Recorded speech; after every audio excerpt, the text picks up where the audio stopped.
Olá, sejam bem-vindos e sejam bem-vindas a mais uma entrevista da segunda temporada. E nós vamos focar na carreira acadêmica em ciências contábeis. Então, se você está nos ouvindo, essa é a primeira entrevista que você está ouvindo nessa segunda temporada. Hoje nós falaremos sobre o mestrado acadêmico.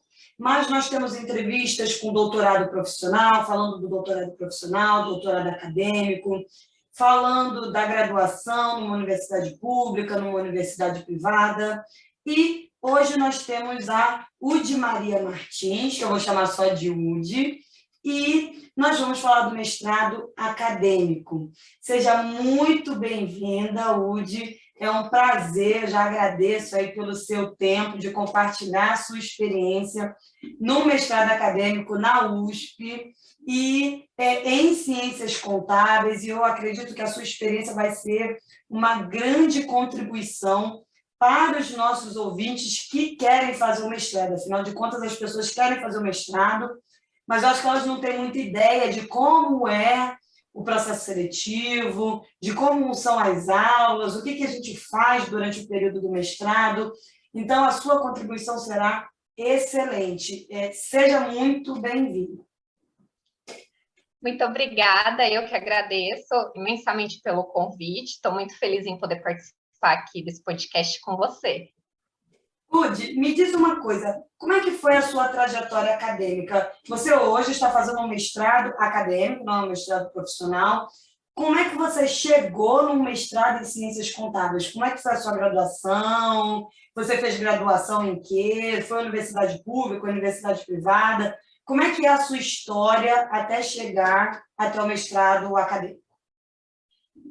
Bom, eu sou bacharel em ciências contábeis. Eu fiz na FHO, que na minha época era chamada ainda de Uniararas, é uma instituição privada. E eu também fiz 2 pós-lato sensu, uma em gestão tributária, na FECAP em São Paulo, e a outra em controladoria em finanças empresariais, que foi na FATESC, aqui na minha cidade, em Pirassununga.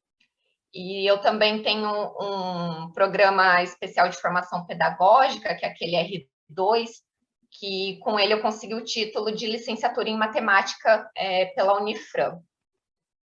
Então, você fez a graduação em ciências contábeis, depois você fez 2 pós e uma extensão. Isso como eu lecionei no Paula Souza, fazer esse R2 para mim era bem importante, porque ele me trazia essa parte pedagógica, pontuação para a questão das aulas. Então, eu acabei fazendo o R2 também por causa disso, que daí me deu o título de licenciatura em matemática. E por que um mestrado em ciências contábeis? Você fez um mestrado para dar aula em ciências contábeis? Era só para estudar, para ganhar conhecimento? Por que um mestrado em ciências contábeis? Então, desde que eu estava na graduação, o meu professor, o coordenador do curso, ele já era foi aluno, né, do mestrado, doutorado da FEA de São Paulo, então ele sempre trouxe essa questão do mestrado para dentro da sala de aula. E sempre foi meu sonho, mas eu nunca consegui, demorou um pouco, né, para eu conseguir colocar ele em prática, tanto que eu terminei a graduação, ainda fui fazer essas 2 pós, fui fazer o R2, para daí, enfim, eu conseguir entrar no mestrado. E, assim, meu ingresso no mestrado foi talvez um pouco diferente, porque eu ingressei em 2018 como aluna especial, porque eu queria muito fazer a disciplina de didática do ensino contábil com a professora Adriana. Então, eu falei, não, eu preciso ir para a FEA de Ribeirão por causa dessa disciplina. Daí, depois, no segundo semestre, eu continuei como aluna especial do professor Dutra, eu fiz uma disciplina dele. Especial? Aluno especial é quando você presta uma prova, faz um processo seletivo, que você entra como aluna só daquela disciplina.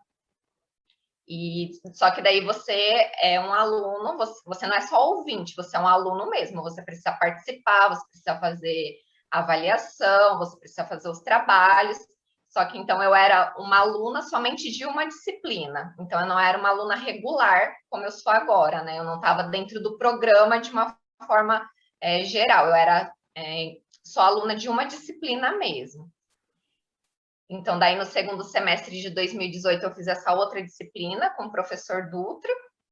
E em 2019 eu fiz mais uma, só que daí no programa da economia, que era a economia da educação. E daí depois disso, no final de 2019, eu prestei o processo seletivo e ingressei em 2020 como aluna regular do mestrado. E aí, quando esses créditos da aluna especial, você computou quando você entrou oficialmente como aluna do mestrado? Isso, ele precisa passar por aprovação do orientador e também precisa passar por aprovação do programa em si. Mas daí deu certo, o Cláudio, né, que é o meu orientador, ele aprovou os meus créditos porque elas estavam, de certa forma, ligadas ao meu tema de pesquisa. Então, esses créditos contaram para os meus créditos como aluna regular. Então, na verdade, você foi primeiro ser aluna especial, então você cursou como se estivesse fazendo um mestrado mesmo, mas era um aluno especial, e aí você, depois de 3 matérias, é que você participou efetivamente do processo seletivo, foi aprovada, ingressou no mestrado e aproveitou esses créditos. Isso mesmo. Então, na verdade, você já entrou, já foi ser aluno especial, você já sabia que você queria a área de educação.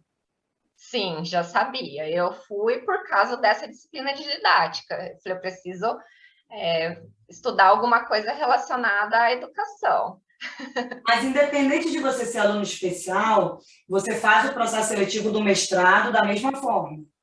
Sim, o processo seletivo. Como é que foi o seu processo seletivo? Em 2018, junto com esse momento que eu ingressei como aluno especial, eu comecei a estudar para o teste ANPAD, né, que é um dos testes que a gente precisa, no caso de ciências contábeis, fazer para tentar o processo seletivo.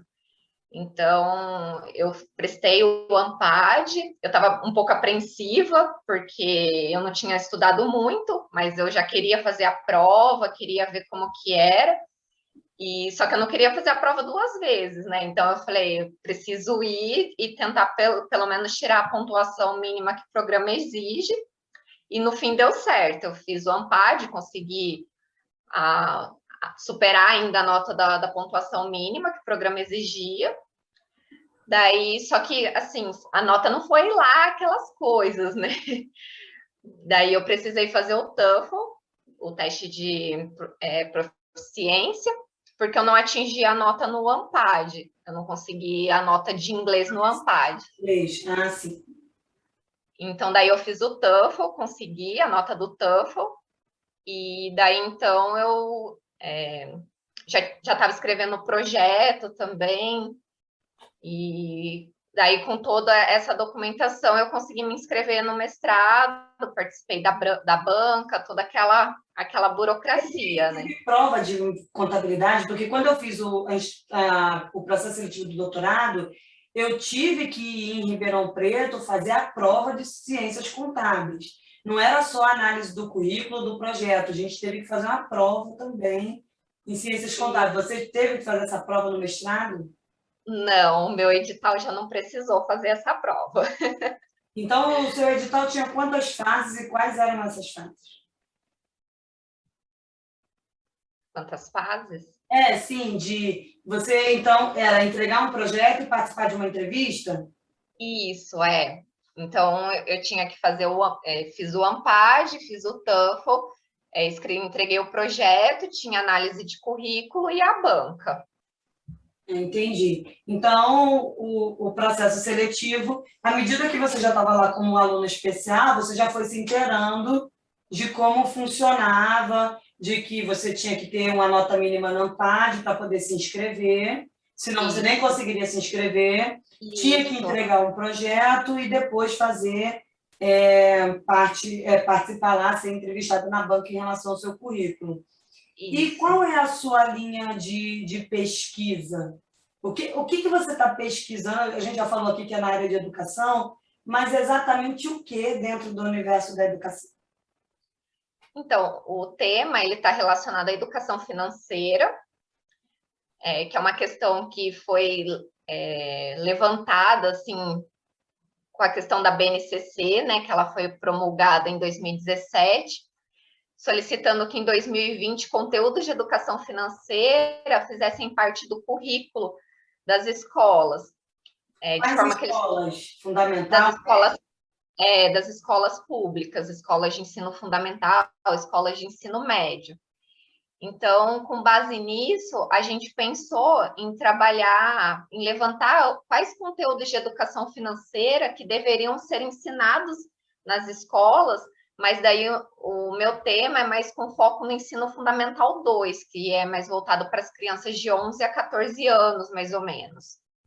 Mas essa lei, ela é nacional, estadual?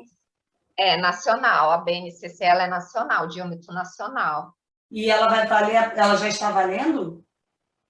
A partir de 2020 já seria obrigado esses conteúdos serem ensinados nas escolas, principalmente iniciando na disciplina de matemática. Ele deve ser trabalhado de forma multidisciplinar, mas iniciando principalmente na disciplina de matemática.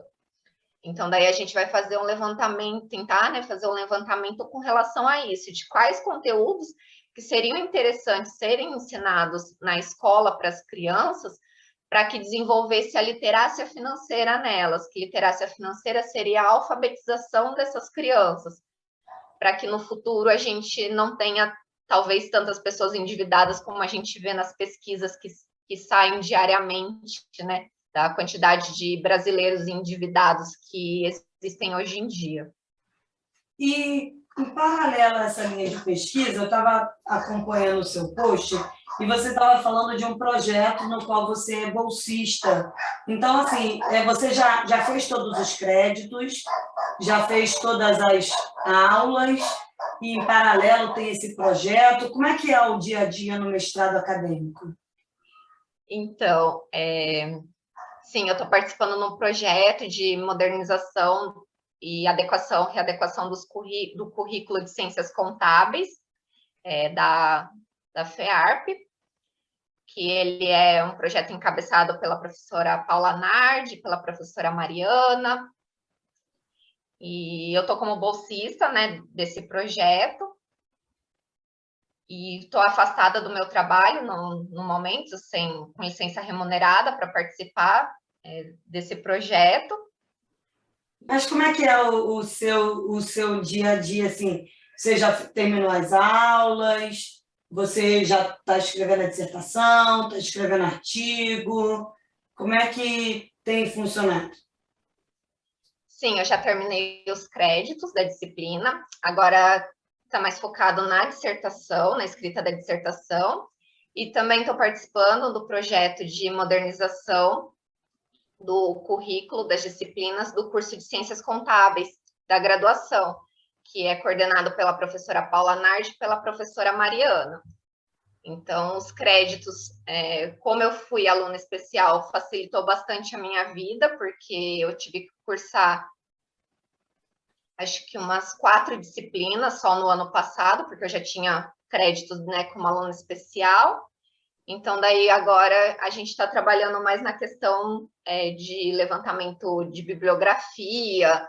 Agora a gente vai passar nosso roteiro de pesquisa, nosso roteiro de entrevista no comitê de ética. E estou trabalhando nesse projeto aí com as professoras. Então, eu estou até com um afastamento, com licença não remunerada do meu trabalho, para dedicar nesse projeto que vai até final de dezembro. E daí eu tenho até agosto de 2022 para defender a minha dissertação. Ok, você já qualificou? O programa agora não tem mais qualificação, né?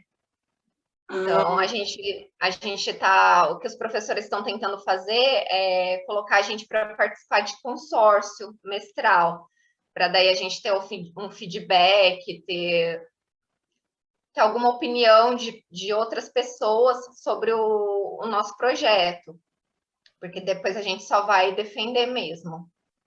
E qual foi a maior dificuldade que você teve até o momento, enquanto você fazia o mestrado?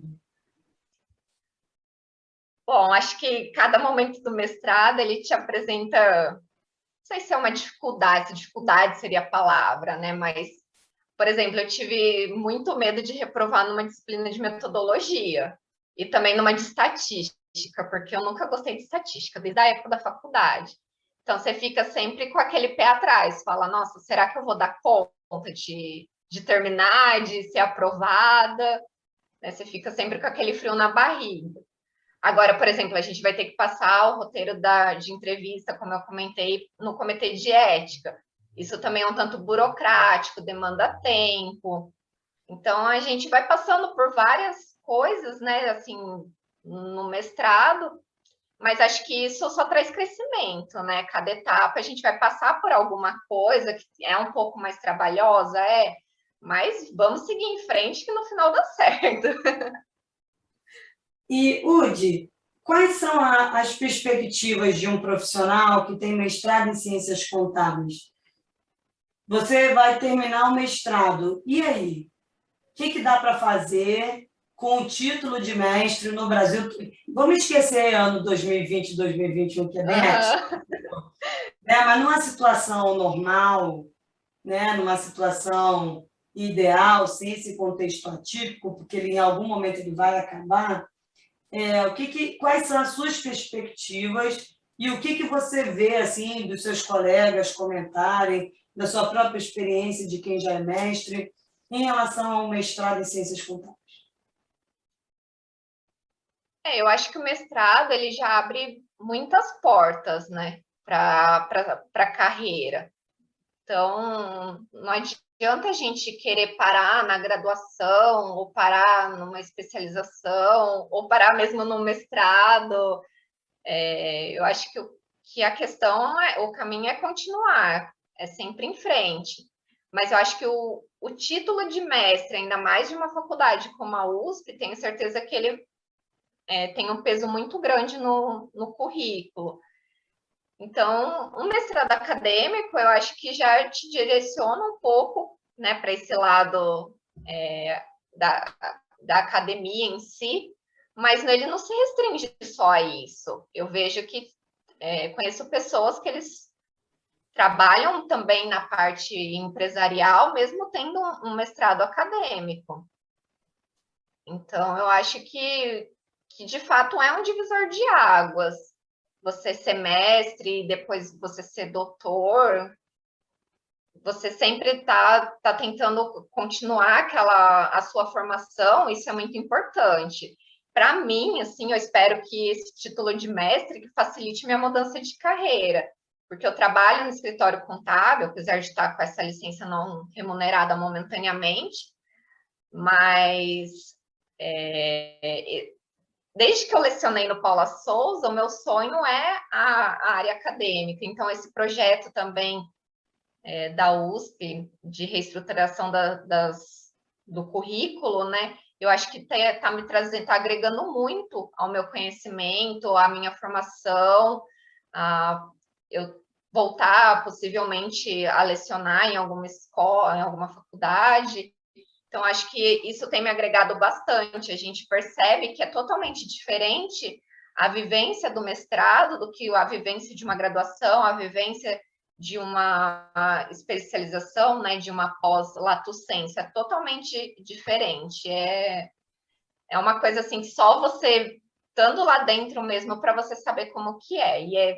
Tem sido muito legal para mim. Acho que tem sido uma experiência incrível. Tanto que eu estou desde 2018 e acho que vou continuar. Vai continuar, vai terminar o mestrado, já vai emendar no doutorado. Vamos que vamos. Você disse que você está com uma licença não remunerada. E uma das coisas que eu mais escuto, as perguntas que eu tenho dos alunos da graduação, é se dá para fazer o mestrado e trabalhar. O que você vê na sua turma? Por que você optou por uma licença não remunerada? A licença não remunerada, ela está mais voltada por causa do projeto, né, que eu tô alocada. Mas sim, eu sempre, desde que eu era aluna especial, eu sempre fiz a disciplina e trabalhei. Agora também, ano passado, eu cursei todos os créditos enquanto eu trabalhava, até março foi assim. Daí depois que eu entrei no projeto, que daí vai até dezembro só. Mas sim, é possível, você precisa ter muita dedicação, precisa ter força de vontade, precisa, às vezes, estudar até mais tarde, ou no meu caso, eu gosto de dormir mais cedo para acordar mais cedo, funciona melhor no período da manhã. Então, se é possível, sim, é.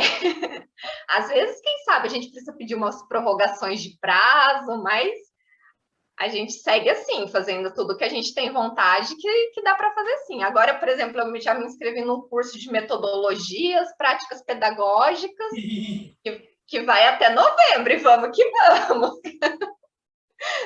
A gente arruma o tempo, né? A gente arruma, quando a gente quer, a gente arruma. E é importante fazer uma pós-lato sensu, você disse que fez duas, né? Antes do mestrado. Então, é importante fazer uma pós-lato sensu antes de ingressar no mestrado, porque tem aluno que ele já quer sair da graduação direto para o mestrado. Você acha que traz maturidade para ele, traz mais robustez? Ou não, ele pode sair da graduação, emendar no mestrado e tudo bem? Eu acho que não é que seja importante ou não importante, ou que possa ou que não possa, que ele não possa sair da graduação e ingressar no mestrado. Mas, assim, para mim, e às vezes eu sigo várias páginas no Instagram, assim, várias hashtags de pessoas que deram um tempo entre a graduação e o mestrado, e muitas pessoas falam que isso eles veem como uma certa vantagem, porque de fato você já está um pouco mais preparado, né? Você já tem um pouco mais de bagagem.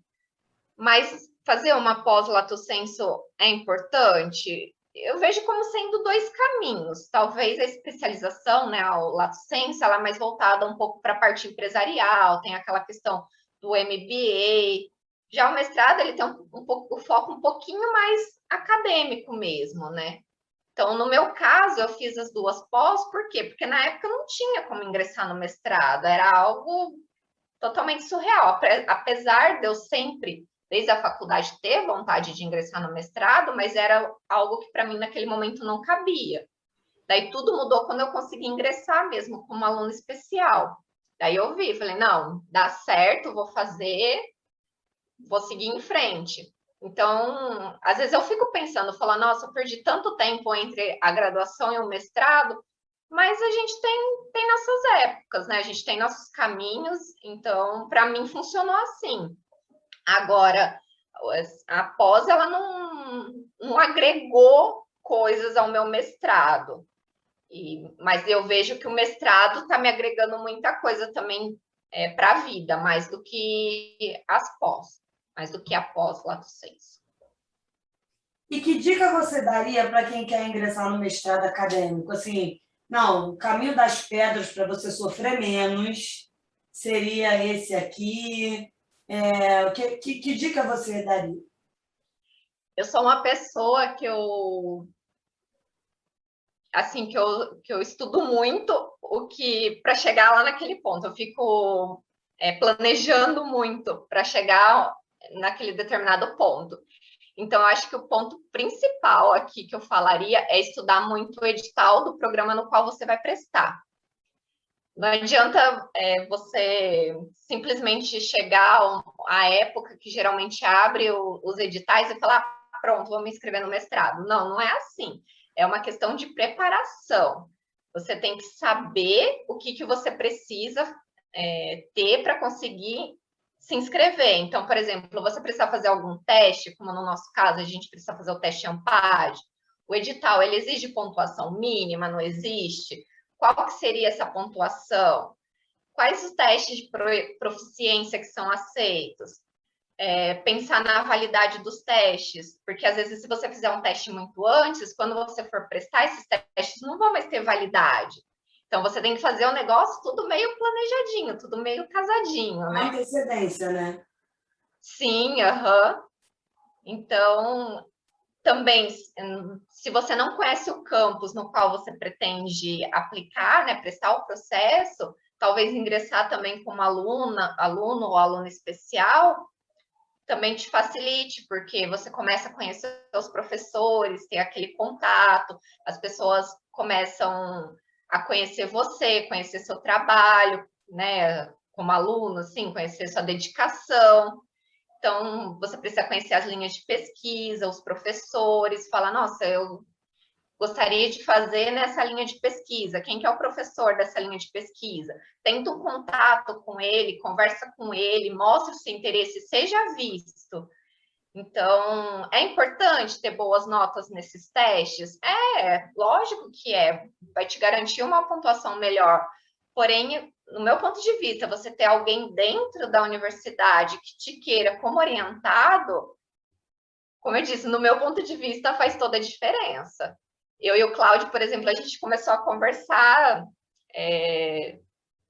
nossa, desde 2019, mais ou menos, para daí a gente, no final de 2019, eu prestar para ingressar em 2020. Então, né, ele já me conhecia, a gente já conversava, isso com certeza ajuda bastante também no processo, além de ter boas notas nos testes. É porque já aconteceu de ter um aluno falando assim, não, porque eu quero tentar o mestrado, e ele falar isso em julho, e o processo seletivo é em outubro, por exemplo, Isso, e ele nem sabe que tem que fazer o teste ANPAD, que acontece 3 vezes por ano. exato. Então, como você vai ingressar se você não tem o teste ANPAD com a nota mínima? E aí, você faz o teste correndo em setembro, se você não conseguir a nota mínima, acabou, você não consegue nem se Não inscrever para o consegue mestrado. mais, E o processo seletivo geralmente não é uma vez por ano? Aham, Se você isso. não é aprovado naquele ano, você tem que esperar mais Só no que vem. um ano Aham, para tentar de novo. é verdade. Então tem que ser tudo planejadinho para você conseguir cumprir todas as datas também, né?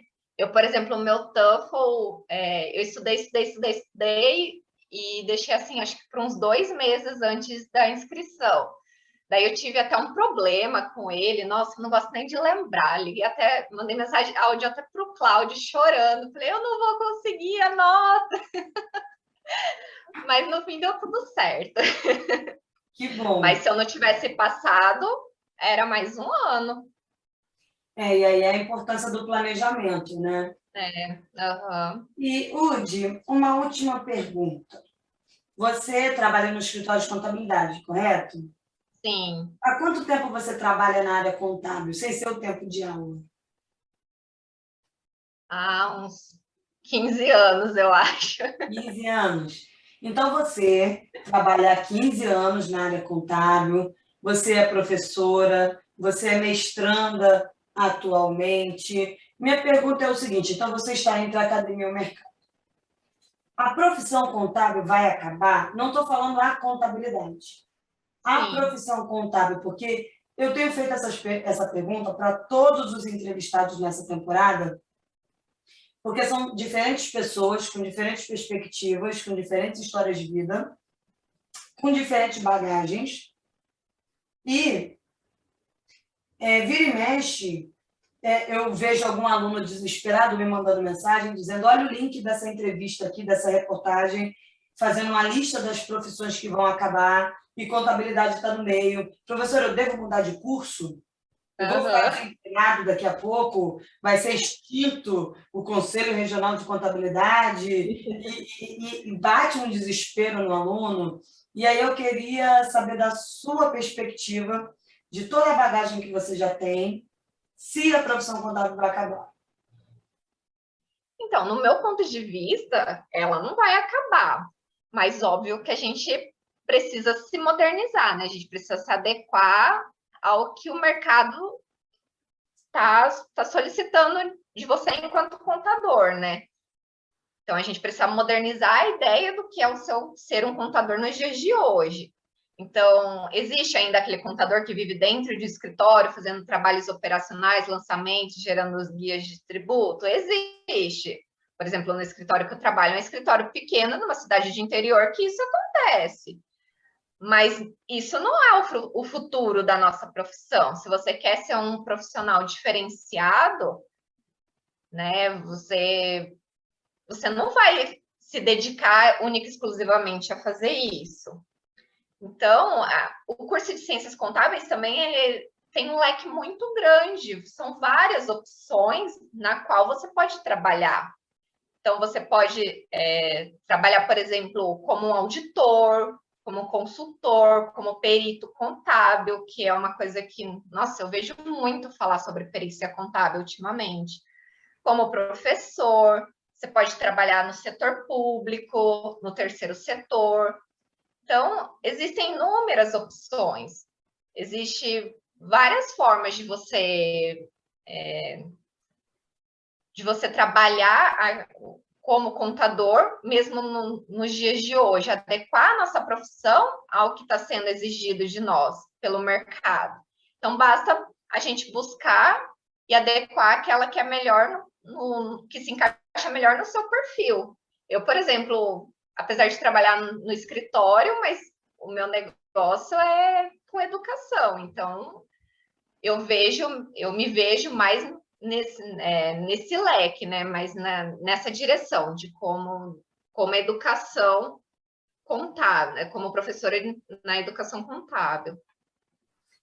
Udi, muito obrigada pelo seu tempo, pela sua disponibilidade, por contar a sua experiência e trazer um pouco de luz aí para quem quer fazer um mestrado em ciências contábeis. A ideia é trazer aí pessoas que estão durante o mestrado, durante o doutorado, compartilhando as experiências, dando dicas para quem deseja ingressar. Então, eu agradeço muito, muito pelo seu tempo. E eu queria saber como é que a gente te acha nas redes sociais, se você tem LinkedIn, alguma forma que as pessoas possam te encontrar nas redes sociais. Bom, eu tenho Instagram, Face, LinkedIn. O meu Instagram é Udi M. Martins. O meu Face está como Udi Martins. Daí tem também meu LinkedIn. Bom, com nome diferenciado desse, acho que é um pouco impossível não me achar, né? Mas pode me adicionar lá, pedir para seguir, que a gente aceita. Então Vamos tá ampliar ótimo. essa rede de contato. Bom, para você que nos ouviu até agora, muito obrigada pela audiência, pela atenção. Aproveita, se inscreva no canal do YouTube, siga lá no podcast, siga nas redes sociais. Temos mais entrevistas nessa temporada para falar de ciências contábeis, pessoas tão simpáticas como a Udi contando a sua história. Muito obrigada a todos e até a nossa próxima entrevista. Tchau, tchau. Tchau, tchau.